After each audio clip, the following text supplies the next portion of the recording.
it any other way. You know, I can't tell a story from any kind of from a detached point of view. Whatever I'm talking about, and telling it from the way I feel it. And yeah, I mean that's the way. You know, I did a previous film, and it was very much along the same lines, also very personal and bearing myself a lot. It's just the way it feels natural for me. Why wasn't there more of yourself in the movie? Why? Because that's actually, yeah, that's one of the conflicts that I had. I had this conflict of how much I should be in the movie and how much I shouldn't be in the movie. Initially, I didn't want to be in the movie at all. When I approached producers, I was telling them there's this guy and he's worth making a movie about. But the only one, the producer that actually had was willing to give me money.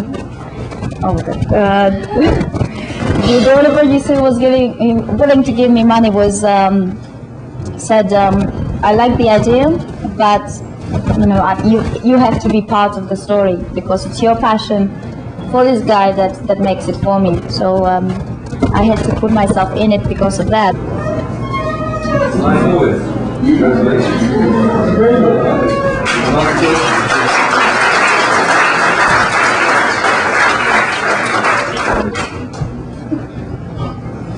Anyone? Did you hear any more from the season? Yeah, we went to see her again.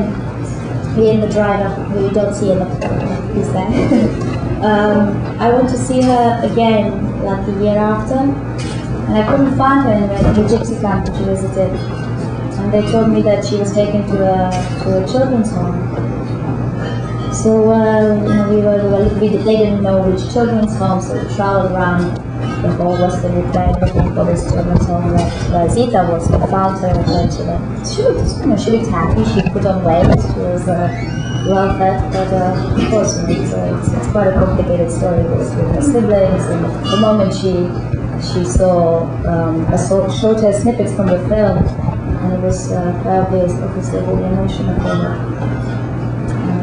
It was too emotional for me as well. I immediately felt like I should adopt her and take her back with me to Prague, which is not something that I can do. So I'm feeling very awkward about the whole thing. You get emotionally involved. When I set out to make this movie, I really wanted to just capture some of the passion and spirit of Eugene and do a happy joyride movie. And I wasn't prepared for being hit with poverty and things like that. I saw this in Eugene, and I hope that the film a little bit captures that. The neighborhood where he grew up, Abolon, it's so ugly, isn't it? It's colorless. But they were thinking, him and his friends, they were always thinking of ways of coloring it up. And that's exactly what the gypsies do. We live in those gypsy camps. It's misery. It's dreadful. But they somehow manage to kind of rise above it, and a beer becomes a champagne. That kind of thing. How many people you work with in order? Just normal, the traditional kind of hot documentary crew. It's the camera person, sound recordist, and me. I was doing the second camera as well. And then there was a driver who was translating as well, doubling up as a translator. No, I had an editor. Yeah. Benji Thurston. Recommended to any filmmakers. Speaking of editing, I read, I think it was on your website that you had a lot of conflict in kind of the final versions that you sent in and that Eugene disapproved of. And I understand that there was a lot going back and forth between what disagreements on what is going to be in the final product. Could you maybe elaborate on what some of the stuff that we can cut out or compromise? I mean, really, there isn't much more. I mean, what you see is there was a little bit more, but not. I mean, it was mainly to do with the fact that there was this other girl that Eugene brought onto the journey, and I couldn't film her. Therefore, there is not much footage to put in. But the Marilyn mentioning that she was there, for me, that was important. Eugene completely did not want that fact to be told. But for me, it was crucial to how I perceived the journey and how the journey was developing. So there isn't really much stuff that hasn't. But before this fact was not mentioned. I read it also on the website. You have like an obsession with this film is like 43 years old. I was just wondering if you're over your obsession with Eugene. After are you going to move on with your life?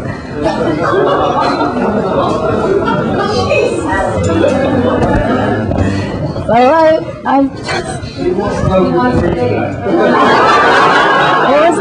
What was that? What did he say? He wanted. I am. That's good enough answer. God, I'm blushing. It's quite.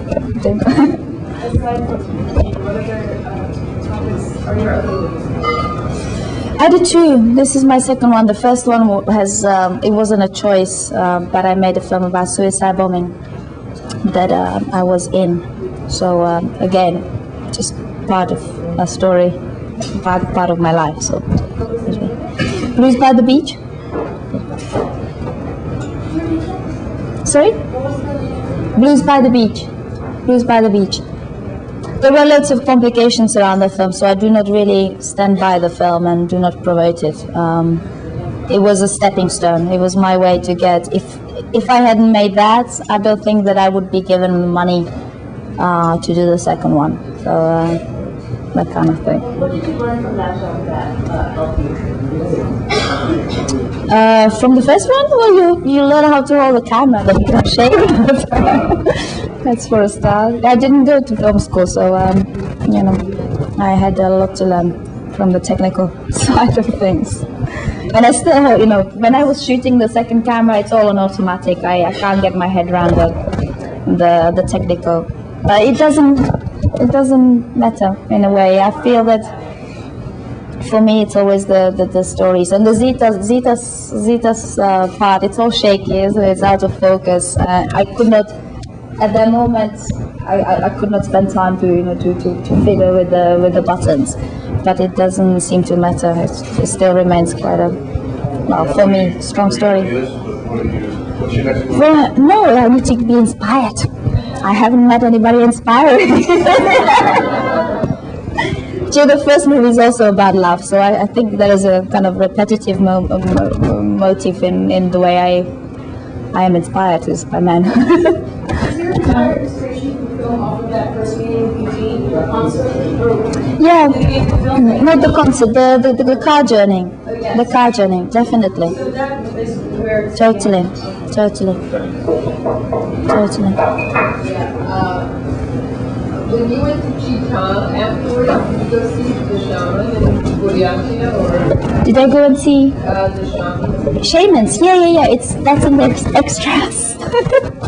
That's in the extras of the DVD. So buy the DVD. There's a shaman story. Yeah. How do you know about the shamans? Like, sorry? I brought him here. Oh, okay, yeah. Actually, not shame. No, the shamans. We didn't go and see. We went into a Buddhist monastery and did other things, which is in the extras. The shamans are only spoken about. Didn't go. That didn't manage to see them actually. Anyone? How do I do it? It's going to be released in February. So unless you are, I mean, it's available in Europe from my website, from many DVD outlets, mostly in the UK. But I don't know whether it's going to play here because you have everything different, regions different DVD player. But if you have a universal DVD player, it will work. But from February, there's the distributor somewhere here, so he can answer questions. Anyone? No?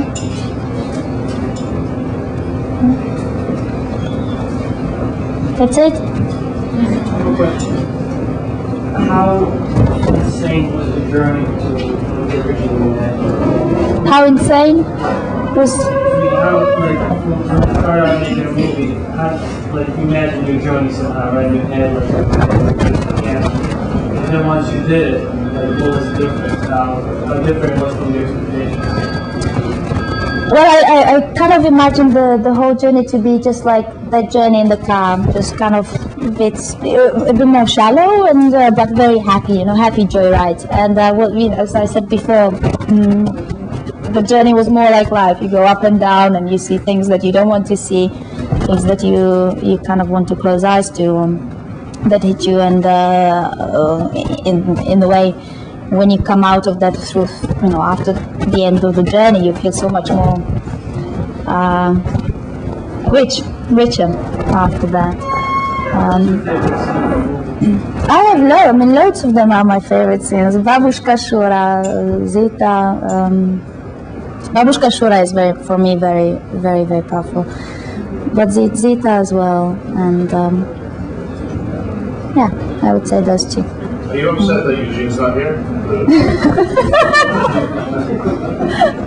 No. I'm glad actually. When we do the Q&As together, it's always a nightmare. So I'm glad. Cool. You look good, you two together. Nice picture. Yes. I was wondering if you studied filmmaking or what? No. I said before I didn't, but I mean everybody's, it doesn't take much. But I grew up in my father is a scriptwriter, so I've always been around film, so that's why it never seemed impossible. It was easy for me to go to a producer and say, there's this idea for a film. I didn't think that that's something that only filmmakers can do. Or maybe it could be because of that, but everybody can do films. If I could do it. It's too near.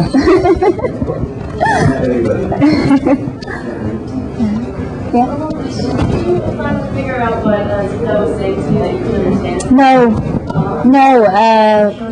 Eugene has one interpretation, another girl has another, Russians who are translating it. Most likely she's simply saying, what did you say to me back there? What? Yeah. Yeah, that's simple. But I was. You kind of interpret things with your own stuff in your head. So I was feeling so guilty for being there for wrong reasons. Are you and Eugene going to get married? Do you want me to hit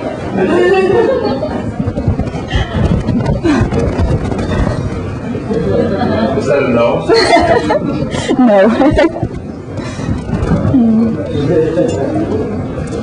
Anyone?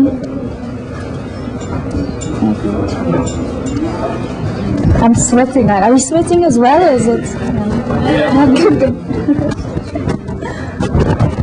Cool. Let's have a break.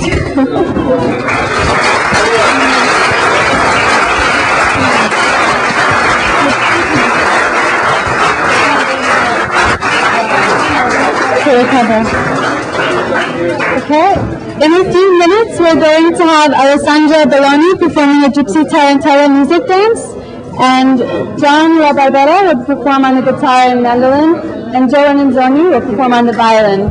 So stay here. The film was fantastic. I especially enjoyed the Ukrainian girls chilling with Eugene in his hometown, singing his songs. Like, I thought that was very cool. I loved it all.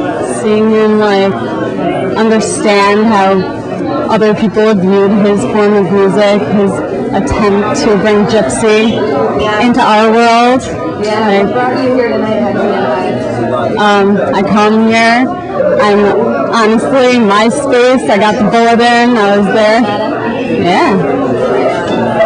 So, fuck yeah, Bulgarian bar. Woo! Awesome. That's It was great. I loved it. No, I loved it. I'm glad she brought me here, and I'm glad she did. I love the movie. I'm a fan of his music. Yeah. Vogel, yeah. Yeah. What? Yeah, we've seen her DJ before. Oh, I know. Yeah. She's gonna make me go to his concert in November also. Yeah, I'm excited after seeing it on the movie, in the movie. Yeah. Yeah. Yeah, I can't wait. Yeah, let me hear. I would love to hear. So what brought you here? What brought you to see the film? Well, my daughter is helping to host the show, Nicoletta Bambak. And when I heard Gypsy, I was running because I just love Gypsy music. Maybe part of me, it's in my bloodstream, I don't know. I organize Gypsy events once a month. You just gotta let it out, you know. Yes, around the different restaurants. Tomorrow night we're going to be in Transylvania restaurant, a Romanian restaurant. Are you a fan of Golden I watch him on the computer and I loved his music, so I asked my kids to please take me there. I want to see how today young people are having a good time.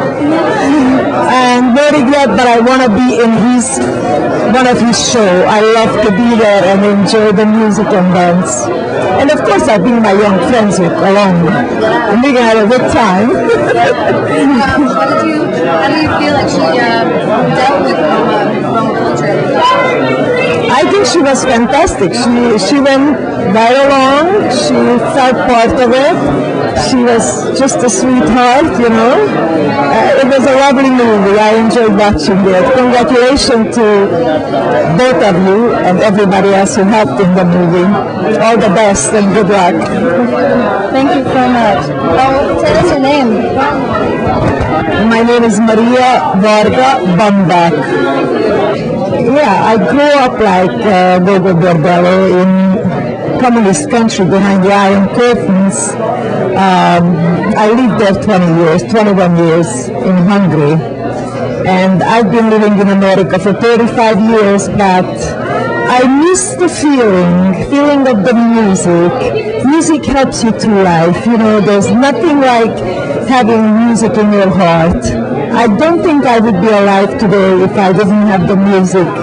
Is it just remembering that? Do you get fed here? Does that part of you get satisfied here at all in your life here? Completely when I'm along with Gypsy music.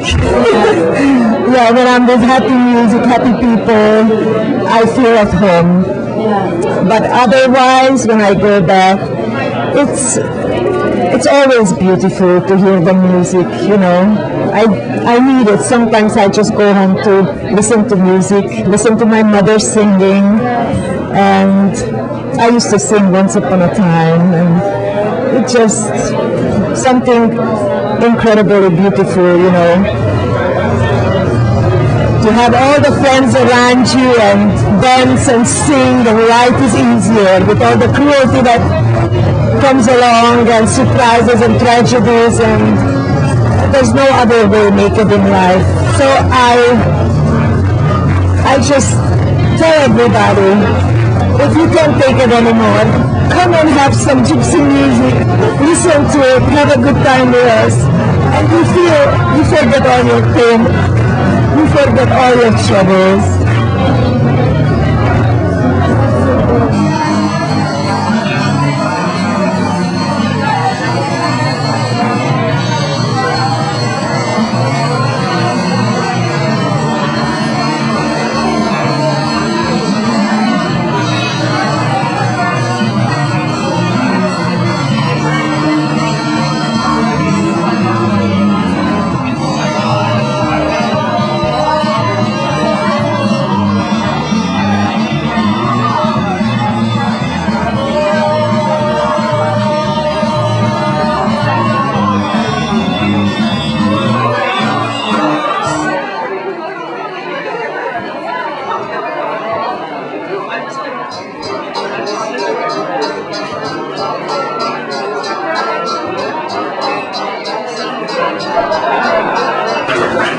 Okay. In a few minutes, we're going to have Alessandra Belloni performing a Gypsy Tarantella music dance, and John La Barbera will perform on the guitar and mandolin, and Joe Anzoni will perform on the violin. So stay here. What did you think about the movie? I liked it a lot. Going to see band concerts? No, Gogo Bordello. Have I gone? No, I just realized it was down towards the end of the music. So you haven't seen it live? I know, but I know what these. No, I know who they are though. But I like the ends with the band on stage.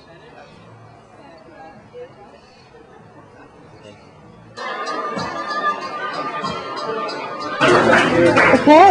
In a few minutes, we're going to have Alessandra Belloni performing a Gypsy Tarantella music dance, and John La Barbera will perform on the guitar and mandolin, and Joe Anzoni will perform on the violin. So stay here.